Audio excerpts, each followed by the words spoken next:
Hello friends, welcome to our YouTube channel tax reply. अगर आप पहली बार इस चैनल पे आए हैं तो कंसीडर सब्सक्राइबिंग। दोस्तों, आज का हमारा टॉपिक है GST registration requirement in case of warehouses in multiple states. यानी कि टैक्स पेयर जब अपना माल मल्टीपल स्टेट्स में रखवाता है वेयर हाउसेस में, तो उसके ऊपर क्या क्या लॉ हैं, उसके ऊपर हाई कोर्ट की जजमेंट क्या है और उसमें प्रैक्टिकल प्रॉब्लम क्या आती है टैक्स पेयर को, ये सब आज हम इस वीडियो में डिस्कस करेंगे।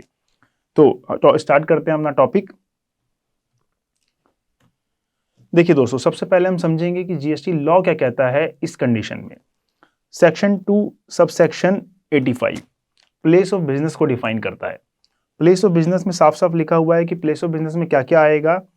अ place from where the business is ordinarily carried on, यानी जहां से एसएससी अपना बिजनेस करता है, and includes warehouse, godown और any other place where the taxable person stores his goods. यानी कि जीएसटी एक्ट में साफ साफ लिखा हुआ है कि प्लेस ऑफ बिजनेस में वेयर हाउस, गोडाउन और एनी अदर प्लेस जहां पे उसके गुड्स स्टोर होते हैं वो सब इंक्लूड किया जाएगा।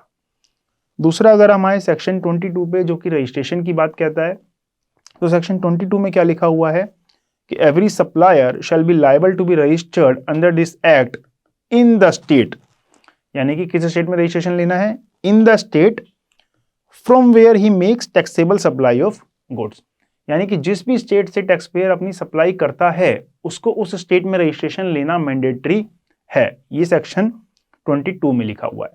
तो अगर हम इन दोनों की कंबाइंड रीडिंग करें, सेक्शन 2 सबसेक्शन 85 एंड सेक्शन 22, तो उनकी कंबाइंड इंटरप्रिटेशन क्या निकलेगी कि जहां जहां टैक्स पेयर का वेयर हाउस है, गोडाउन है या कोई भी स्टोरेज प्लेस है, चाहे वो उसका खुद का हो या थर्ड पार्टी का हो, उससे फर्क नहीं पड़ता, वहां वहां एसएससी को टैक्स पेयर को रजिस्ट्रेशन लेना है। जहां जहां उसका वेयर हाउस है वहां वहां उसे रजिस्ट्रेशन लेना है। ये इन दोनों सेक्शंस की कंबाइंड इंटरप्रिटेशन निकलती है। तो देखिए दोस्तों, अब इसमें प्रॉब्लम कहां आती है और इसमें जो जजमेंट है वो क्या कहती है। देखिए, सबसे पहला केस हमने लिया कि टैक्स पेयर जो है वो दिल्ली में है और वो अपना माल जो रखवा रहा है वेयर हाउस में वो भी दिल्ली में ही है। वेयर हाउस मतलब यहाँ पे हम बात कर रहे हैं थर्ड पार्टी वेयर हाउस, उसका खुद का वेयर हाउस नहीं है। तो वो माल भी दिल्ली में रखवा रहा है। हमने ऑलरेडी पढ़ा कि सेक्शन 2 एंड सेक्शन 22 की इंटरप्रिटेशन क्या है कि ये वेयर हाउस जहां भी है उसको रजिस्ट्रेशन लेना है। अब ये वेयर हाउस कहाँ पे है? दिल्ली में। टैक्स पेयर की फैक्ट्री कहाँ पे है? दिल्ली में। तो उसके पास तो ऑलरेडी इसका जीएसटी रजिस्ट्रेशन हो गई। तो वो सिंपल क्या करेगा, इस प्लेस को अपने उसी आरसी में as an additional place add करवा लेगा। इसका कोई मेजर कंप्लायंस नहीं होता ऐड करवाने का, सिंपली ऐड हो जाता है, 2 से 3 दिन लगते हैं, ऐड हो जाता है। तो इस केस में तो कोई प्रॉब्लम नहीं है कि टैक्स पेयर की फैक्ट्री भी दिल्ली में थी, वेयर हाउस भी दिल्ली में था, दोनों चीजें दिल्ली में थी। टैक्स पेयर सिंपली उस वेयर हाउस के एड्रेस को जाके अपनी आरसी में as an additional place add करवा लेगा और वहां पे फिर जितना चाहे अपना गुड्स वो स्टोर कर सकता है, कोई प्रॉब्लम नहीं है। दूसरे केस पे आ जाते हैं कि अगर टैक्स पेयर की फैक्ट्री दिल्ली में है पर वेयर हाउस अब हरियाणा में है, तो देखिए दोस्तों क्या प्रॉब्लम आएगी। हमने ऑलरेडी पढ़ा कि जहां भी वेयर हाउस है वहां पे उसे रजिस्ट्रेशन लेना है। अब हरियाणा का वेयर हाउस दिल्ली की आरसी में तो ऐड हो नहीं सकता है, तो हमें पता ही है कि जो स्टेट का रजिस्ट्रेशन होता है उसमें सिर्फ उसी स्टेट के एड्रेसेस जो हैं वो as an additional place add हो सकते हैं। दूसरी स्टेट का कोई भी एड्रेस उस आरसी में ऐड नहीं हो सकता है। तो अब हरियाणा का रजिस्ट्रेशन ऐड हो नहीं सकता है वहां पे हरियाणा का एड्रेस, तो टैक्स पेयर के पास ऑप्शन क्या है कि उसे वहां माल रखना है। तो ऑप्शन ये है कि वो इस प्लेस पे एक रजिस्ट्रेशन और लेगा और उसका सारा कंप्लायंस करेगा, उसकी रिटर्न भरेगा, उसके जो भी रिटर्न्स हैं, उसका कंप्लायंस कॉस्ट है, उसका टैक्स है, सब सेपरेट पे करेगा। और यहाँ पे दोस्तों प्रॉब्लम ये आ जाती है कि टैक्स पेयर को ये कंप्लायंस बहुत हैवी पड़ता है। अब यहाँ तो एक स्टेट हमने एग्जाम्पल लिया, अगर हम इस एग्जाम्पल को थोड़ा सा बड़ा कर दें, यानी कि उसकी फैक्ट्री दिल्ली में है, वो हरियाणा में भी माल रखवा रहा है, यूपी में भी माल रखवा रहा है और राजस्थान में भी माल रखवा रहा है। तो अब होगा क्या कि उसको 3 रजिस्ट्रेशन लेने पड़ेंगे। एक तो उसका ऑलरेडी चल रहा है, दूसरा लेगा हरियाणा में, तीसरा लेगा उत्तर प्रदेश में और चौथा लेगा राजस्थान में। यानी कि उसे 4 रजिस्ट्रेशन मेंटेन करने पड़ेंगे, चारों की रिटर्न भरनी पड़ेगी, चारों की कंप्लायंस कॉस्ट बियर करनी पड़ेगी। और ये बड़ी प्रॉब्लम हो जाती है टैक्स पेयर के लिए, खास तौर से एक स्मॉल टैक्स पेयर और एक मिडिल टैक्स पेयर के लिए तो बड़ी प्रॉब्लम होती है। तो अब इस पे हम कुछ रूलिंग पढ़ते हैं। अभी हम इस टॉपिक पे वापस आएंगे कि यहाँ की क्या पोजीशन है, पर उससे पहले मैं आपको कुछ रूलिंग्स बताता हूँ। एडवांस रूलिंग, ये 4 रेलेवेंट एडवांस रूलिंग है जो कि टैक्स पेयर्स ने फाइल करी थी अथॉरिटी में, और चारों की चारों फेवर में आई है टैक्स पेयर के। मैं आपको इसमें से एक के फैक्ट बता देता हूँ, मैसर्स गांधार ऑयल रिफाइनरी के। चारों के ऑलमोस्ट सिमिलर हैं, बट एक के मैं आपको फैक्ट बता रहा हूँ आपकी अंडरस्टैंडिंग के लिए।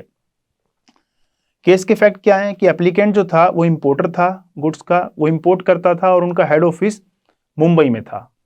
दूसरा, वो गुड्स इंपोर्ट करके अलग अलग स्टेट्स में स्टोर करते थे और उन हर स्टेट्स में उन्होंने रजिस्ट्रेशन ले रखा था ऑलरेडी, जीएसटी रजिस्ट्रेशन उन्होंने ऑलरेडी ले रखा था इस एप्लीकेशन को लगाने से पहले।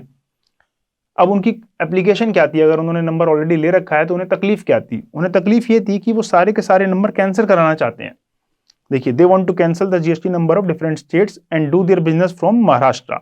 यानी कि उनको प्रॉब्लम ये थी कि वो ये चाहते थे कि उनके सारे नंबर कैंसिल करा दें और सिर्फ महाराष्ट्र से ही बिजनेस करें, महाराष्ट्र की ही बिलिंग करें।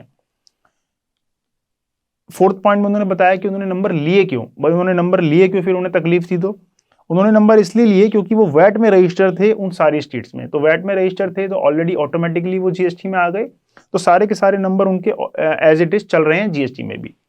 अब उनकी एप्लीकेशन ये है कि वो पूछ रहे हैं अथॉरिटी से कि क्या वो अपने सारे नंबर कैंसिल करा सकते हैं महाराष्ट्र को छोड़ के। महाराष्ट्र वाला कंटिन्यू करेंगे, बाकी सारे नंबर वो कैंसिल कराना चाहते हैं। क्यों कराना चाहते हैं? वो कह रहे हैं कि वो सारे गुड्स जो है इंपोर्ट करेंगे महाराष्ट्र के ही नाम पे, महाराष्ट्र की जो ऑफिस है उनका हेड ऑफिस, उसी के एड्रेस उसी की बिलिंग करके इंपोर्ट करेंगे। बट गुड्स जो है स्टोर करेंगे डिफरेंट डिफरेंट गोडाउन्स में, जो पोर्ट से जहां जिस भी स्टेट में उनका माल आएगा उस पोर्ट से सीधा वो वहां के गोडाउन में स्टोर करा देंगे और वहीं से वो गुड्स क्लियर कर देंगे। जो टैक्स इनवॉइस है वो रेज करना चाहते हैं मुंबई के एड्रेस से, उस पर क्या लगाएंगे? आईजीएसटी, क्योंकि इंटर स्टेट सेल हो जाएगी तो आईजीएसटी लगाएंगे। और उनका सारा ट्रांजेक्शन जो है वो महाराष्ट्र से ही होता है, उनके सारे एग्रीमेंट जो है वो भी महाराष्ट्र से ही बनते हैं, उनकी इनवॉइस जो है वो भी महाराष्ट्र से ही बनती है। तो उनका क्वेश्चन ये है कि क्या वो अपने सारे नंबर कैंसिल करा सकते हैं या नहीं करा सकते।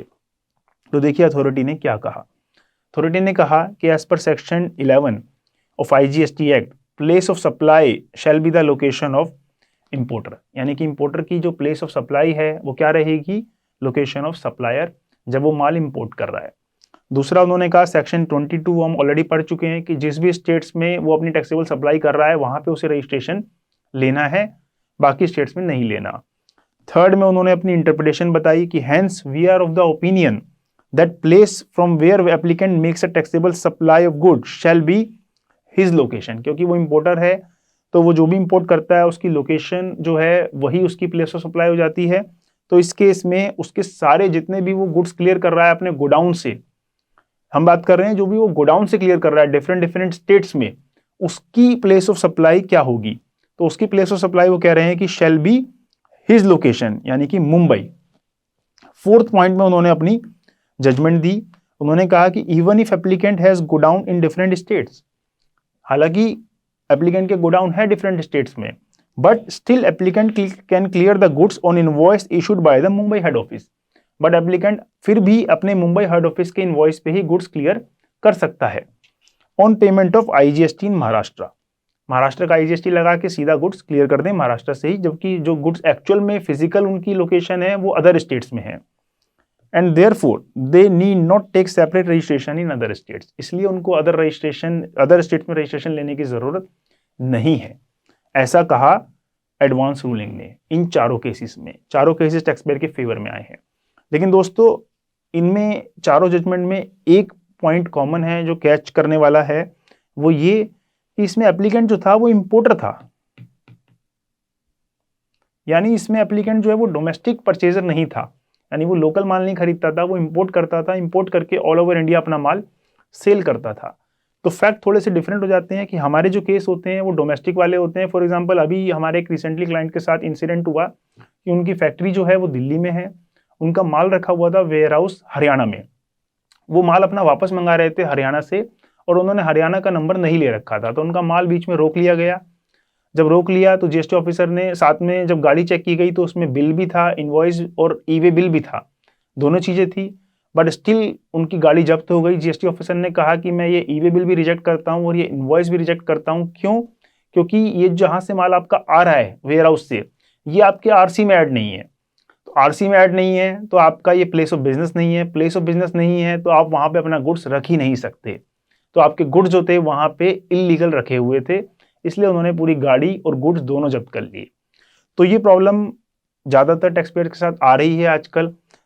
तो प्रॉब्लम आ रही है लेकिन इस पे कोई जजमेंट नहीं है। जो ये मैंने बताया आपको, एडवांस रूलिंग जो है ये इंपोर्टर्स के लिए आई है, ना कि डोमेस्टिक परचेजर के लिए।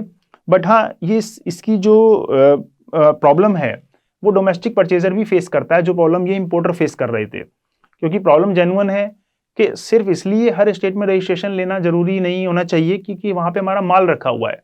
हम बिजनेस तो अपनी स्टेट से कर रहे हैं, यहाँ पे हमारा ऑफिस है, यहीं पे सारे डिसीजन मेकर्स बैठे हैं, सारे बिल यहाँ से इनवॉइस इशू होते हैं, सब कुछ उस स्टेट से होता है।